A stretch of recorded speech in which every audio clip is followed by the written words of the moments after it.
Alors quand on raconte une histoire, que ce soit aux enfants ou aux adultes,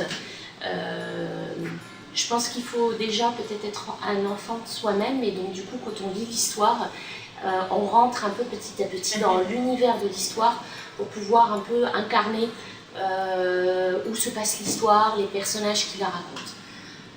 Voilà, je pense qu'il faut garder une âme d'enfant.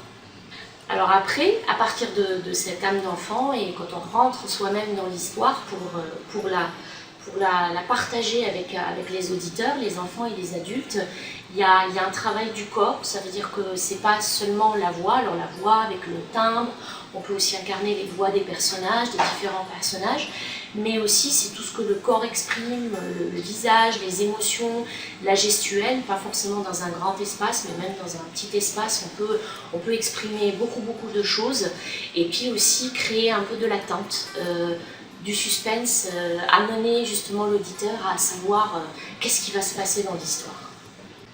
Alors après, ces moments-là sont aussi importants parce que je pense autant les enfants, peut-être plus les enfants, mais même les adultes, les histoires, c'est un univers, c'est une histoire, c'est un conte, mais c'est aussi un imaginaire, c'est un rêve. Ça nous permet un petit peu de partir, de voyager.